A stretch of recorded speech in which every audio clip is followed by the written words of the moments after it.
Hello, hello, j'espère que vous allez bien, que vous allez un peu mieux que moi. Je pense que ça s'entend. J'ai le nez complètement bouché, donc j'ai une voix de canard, désolée. Mais il est grand temps pour moi de vous parler aujourd'hui de mes produits terminés du mois de décembre. On va clôturer l'année 2024. Donc je suis accompagnée de ma petite boîte. Elle paraît pas super garnie parce que ce sont des petits formats, mais il y a quand même 10 produits, donc on a de quoi papoter. Et on commence tout de suite avec la partie des soins pour le corps. Il y a un seul produit et je ne peux vous montrer que l'emballage carton car c'était un produit solide. C'était un petit savon d'hygiène intime de la marque Melo Ayurveda que j'avais reçu dans une Beautiful Box. Donc c'est tout simplement un soin lavant pour la zone intime qui était sous forme de petit savon solide, un petit savon carré, et c'est un produit que j'ai vraiment beaucoup apprécié. C'est un produit qui moussait bien mais qui était vraiment très très doux et qui va nettoyer vraiment en douceur cette zone. Pendant tout le temps où je l'ai utilisé, j'ai vraiment très rarement ressenti de sensation de gêne, de désagrément ou quoi à ce niveau-là. Donc c'est une belle découverte, c'est un produit qui fait très bien son boulot et qui respecte cette zone un peu fragile. Je ne sais pas si je rachèterai, il faudrait que je passe commande directement sur le site de la marque. C'est une marque qui vient de Montpellier et qui fait plein de produits solides. Pourquoi pas, je sais pas. À voir si je me décide pour passer une commande ou pas un jour sur ce site. Mais en tout cas, c'est un produit que je garde en tête. On va passer directement aux soins visage. Je n'ai pas terminé de produits capillaires en décembre. Donc pour la catégorie des soins visage, tout d'abord un échantillon sérum abeille royale de Guerlain. Daily Repair Sérum, un sérum anti-âge, lift, fermeté, correction rides. Bon, je suis encore un petit peu jeune pour utiliser ce genre de produit, mais j'ai vraiment beaucoup d'échantillons qui traînent, donc je me suis décidée à en sortir un comme ça pour tester. J'ai utilisé ce sérum le matin avec l'échantillon. J'ai quand même pu faire 4 ou 5 utilisations, je crois. Il n'y a vraiment pas besoin d'en mettre beaucoup. C'était une texture vraiment très agréable, très très fluide, un peu comme une sorte d'huile qui s'étale vraiment très facilement sur la peau. Il y avait des petites nacres dedans. Mais c'est vraiment très subtil et ça apportait vraiment l'éclat, juste ce qu'il faut sur la peau. On ne se transforme pas en boule à facettes. Après, comme c'est qu'un échantillon, franchement, je ne peux pas me prononcer sur l'effet lift, fermeté, tout ça. Je peux juste vous dire que c'était agréable à utiliser, que ma peau l'a bien toléré, n'a pas fait de réaction particulière. Je n'irai pas racheter parce que je n'ai pas envie de mettre un tel budget pour un sérum. Le produit Guerlain, c'est quand même pas donné. Donc voilà, j'ai utilisé l'échantillon, mais c'est pas un produit que je rachèterais de moi-même. Ensuite, on va parler soins contour des yeux avec d'abord de chez Kiko le Smart Hydra Shot Eye Gel.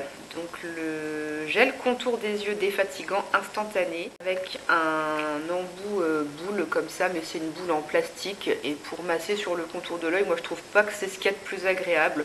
Donc bon, je faisais sortir le produit, je massais comme ça vite fait, mais après je terminais avec mes doigts. C'est un contour des yeux que j'ai utilisé le matin puisqu'il se veut défatigant, et je trouvais franchement qu'il était plutôt pas mal, ça fonctionne assez bien. Pour un contour des yeux encore assez jeune, c'est suffisant pour vraiment bien hydrater la zone. J'ai trouvé aussi qu'il y avait un petit côté décongestionnant qui fonctionnait assez bien. Bon, c'est pas non plus miraculeux, mais si vous vous levez avec des poches et tout, franchement, masser le contour des yeux avec ce produit, ça aide quand même un petit peu à faire dégonfler. Et niveau hydratation, pour moi qui ai seulement 33 ans, bientôt 34, l'hydratation était suffisante et c'était très bien compatible avec tous les produits de maquillage pour le teint que je mettrai après, que ce soit fond de teint, bébé crème, anti-cerne. Il n'y a rien qui peut lucher après.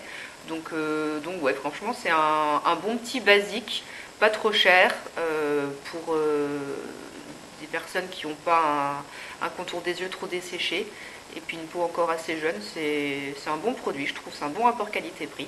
Donc pourquoi pas le racheter plus tard si j'en ai besoin. Un autre contour des yeux que j'ai adoré, ça c'était le contour des yeux que j'utilisais du coup le soir. C'est de la marque Velleda et ça reste tout flou. J'avais acheté ça sur Beauté Privée. Bon bah non, le focus veut pas se faire. Ah ça y est. C'est le contour des yeux raffermissant à la grenade, donc de la marque Velleda. Réduit les rides, diminue les cernes. Pour ce qui est des rides, je ne suis pas encore concernée, donc ça va, mais j'ai vraiment trouvé qu'il lissait bien le contour de l'œil, celui-ci.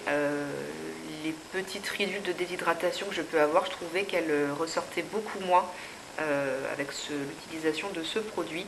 Il laisse une bonne sensation de confort sur le contour de l'œil pour le soir, c'est vraiment un produit que je trouve vraiment top, très agréable à utiliser et ouais, ça donne un petit effet un peu lissant je trouve. Et pour ce qui est de diminuer les cernes, je saurais pas trop me prononcer. Je pense quand même que ça marche un peu parce que je trouve que par rapport à l'hiver dernier, j'ai le regard un peu moins fatigué. Donc je pense que ça marche quand même. Bon, aujourd'hui, par contre, c'est complètement faux, mais comme je suis malade, j'ai une tronche de déterré, hein, donc ça, on oublie. Mais si je compare par rapport à l'hiver dernier, où je trouvais que j'avais vraiment un teint terne, un regard très fatigué, je pense que ouais, ce produit, quand même, il fonctionne un petit peu. Et du coup, bah, c'est une référence que je vais aussi garder dans un coin de ma tête et que je n'hésiterai pas à racheter si besoin. On passe à l'hydratation du visage. Maintenant, j'ai terminé une petite crème que j'avais utilisée en crème de jour. Donc, c'est vraiment une miniature, ça, de la marque L'Occitane en Provence que j'avais eu dans un calendrier de l'Avent de la marque. Donc, c'est la crème ultra désaltérante dans la gamme Aqua Réautier. Vous vous en doutez, vu que c'est une petite miniature, je n'ai pas pu l'utiliser sur un temps assez long pour vraiment vous donner un avis bien poussé. Mais c'est quand même une crème qui m'a laissé une bonne impression, ça hydrate bien, c'est une texture assez fluide, un peu fraîche, très agréable à étaler, à masser sur le visage. Ça hydrate bien, ça fait le travail. Après, par rapport à d'autres crèmes hydratantes que j'ai pu utiliser, j'ai pas vu d'effet waouh, un petit truc en plus qui me donnerait envie de foncer la racheter, mais elle est très sympa. Donc voilà, je pense pas que je rachèterai. Si j'ai l'occasion de la réutiliser, pourquoi pas, mais de moi-même, là, comme ça, j'irai pas la racheter.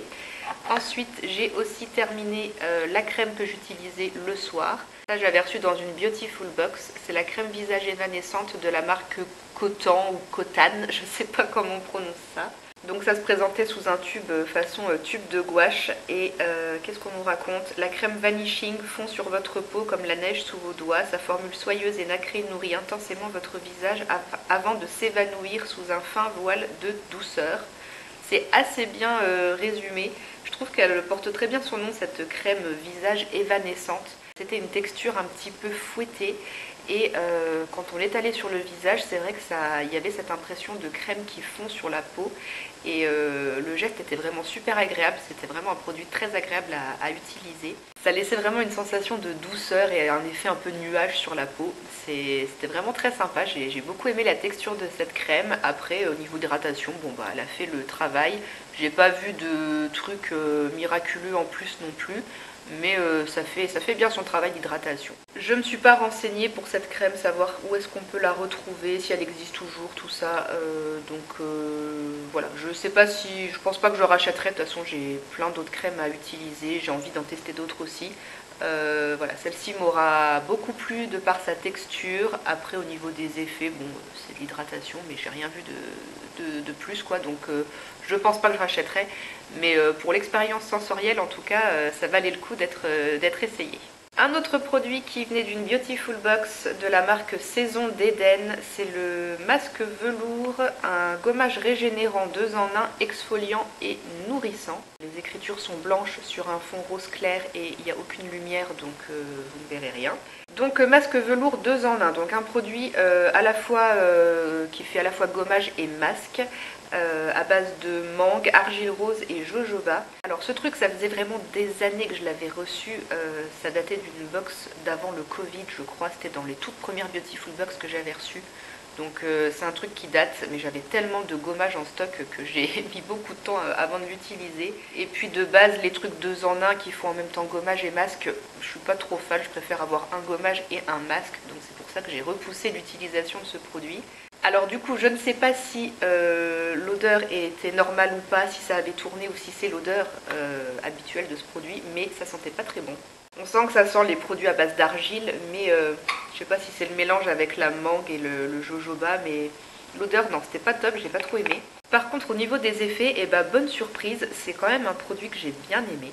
La texture était vraiment assez fluide, c'était pas une crème, c'était quelque chose qui sortait sous forme vraiment très fluide avec plein de petits grains. Les grains gommaient vraiment très bien la peau, j'avais vraiment l'impression de faire peau neuve avec ce produit.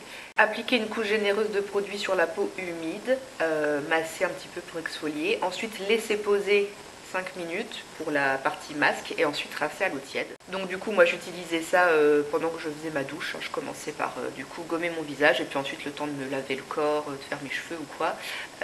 Et puis voilà, ça laissait poser le masque et puis ensuite je rinçais. Il fallait pas laisser poser vraiment plus de 5 minutes parce que si je laissais poser un peu trop longtemps, je ressentais un peu des sensations de picotement. Donc voilà, vraiment laisser poser quelques minutes, pas plus. Et une fois qu'on rinçait le produit, je sentais donc que ma peau avait été exfoliée, que les cellules mortes étaient parties. Et je ressentais aussi l'effet velours, comme ils disent, masque velours. J'avais vraiment la sensation d'avoir encore une petite couche un peu, je dirais protectrice sur la peau. Mais ouais, on sentait qu'il y avait aussi un petit côté un peu hydratant ou nourrissant. Et j'avais vraiment cet effet un peu touché velours sur la peau. C'est marrant. Donc des fois en fait je ne ressentais même pas le besoin de faire un masque après ce produit parce que je sentais que ma peau était douce au toucher. Donc non, c'est un produit qui m'a quand même bien étonnée. J'ai quand même bien apprécié, mis à part l'odeur. Je ne sais pas si c'était normal que ça sente bizarre comme ça. Finalement, ouais, non, c'est un produit que j'ai bien aimé, qui fait le travail. Mais j'irai pas le racheter et à mon avis, c'est peut-être un produit qui n'existe plus parce que il date vraiment il y a très longtemps. Dernier produit pour la catégorie visage, c'est une éponge konjac de la marque Act Eco que j'avais acheté sur Beauté Privée. L'emballage est comme ça. Et ça, c'est une éponge konjac que je ne rachèterai pas parce que elle m'a déçue. Alors vous allez me dire, moi je pensais pas qu'on pouvait être déçu d'une éponge konjac, c'est un peu toutes les mêmes, mais non. Celle-là, franchement, j'ai trouvé qu'elle n'était pas d'une bonne qualité. Déjà au niveau de l'attache, moi au bout de la deuxième utilisation, le truc s'est barré. En fait il était, je sais pas si vous verrez, il était accroché sur le petit bout qui dépasse là. Mais du coup ça tenait rien du tout. Et au bout de 2 utilisations la cordelette s'est cassée. Donc j'ai refait un trou comme j'ai pu avec un ciseau dans l'éponge et j'ai raccroché, enfin bref. J'ai un peu galéré mais bon, voilà, au niveau de l'attache déjà c'est pas top.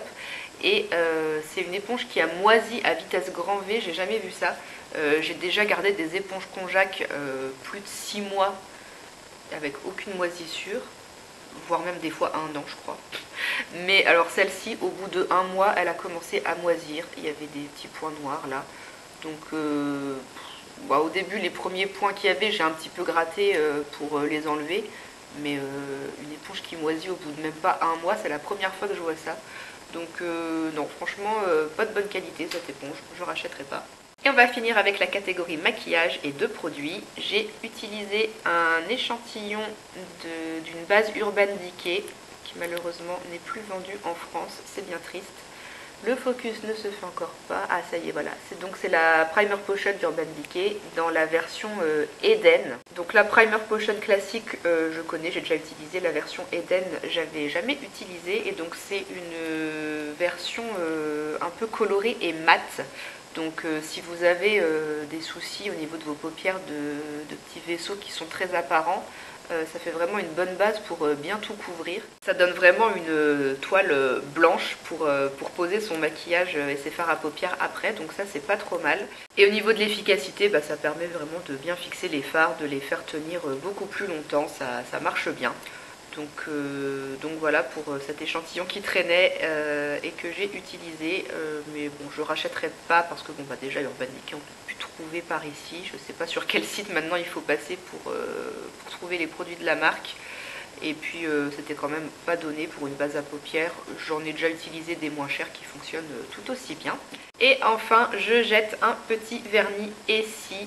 Donc ça c'était un mini vernis qui provenait d'un coffret où il y avait 3 vernis. C'était une très vieille collection de Noël. Je ne sais pas si vous vous souvenez de ce fameux vernis Beyond Cozy. C'était une collection de Noël qui date d'il y a très longtemps, peut-être Noël de 2014, 2015, je sais pas. Enfin bref, voilà. Donc moi ça c'est un très vieux vernis et il a complètement séché. Là j'ai voulu m'en servir pour faire mes manucures aux fêtes de fin d'année. Bon je voulais juste faire des petits points avec, donc j'ai prélevé comme j'ai pu avec un cure-dent pour faire des petits pois après sur mes ongles. Mais vous voyez l'état du pinceau, le truc a complètement séché. Un vernis que j'ai beaucoup aimé pour mes manucures de fête, pour faire des petits accent nails, des petits nail art, des petits détails un peu pailletés, c'était vraiment magnifique. La lumière est vraiment pourrie, elle ne rendra pas justice à ce vernis, mais c'était vraiment un concentré de paillettes argentées. Mais une fois posé sur l'ongle, le fini était vraiment lisse, il n'y avait pas le côté granuleux des paillettes. Il était vraiment sublime ce vernis, j'ai beaucoup aimé. Puis les vernis ici, de toute façon c'est ma marque préférée de vernis, donc la qualité, il n'y a rien à dire. Et c'est là-dessus que je vais vous quitter. J'ai passé donc en revue tous mes produits terminés du mois de décembre. J'espère que la vidéo vous a plu.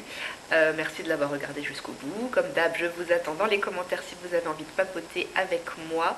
Comme chaque année, j'aime bien retourner sur mon blog parce que je fais des articles aussi sur mon blog en même temps qu'il y a les vidéos. Je retourne sur tous mes articles de produits terminés de l'année, je vais y arriver. Et du coup, je fais les comptes pour savoir combien de produits j'ai terminés. J'ai plus le chiffre exact en tête, mais je crois qu'en 2024, donc full size, miniature, format voyage, échantillon, tout compris, j'ai terminé en tout 102 ou 103 produits. Je vous mettrai le chiffre exact. Et je vois que mes stocks commencent petit à petit à diminuer, donc ça c'est pas trop mal. Voilà, j'espère que la vidéo vous a plu encore une fois. Je vous fais plein de bisous et je vous dis à bientôt dans une prochaine vidéo. Ciao!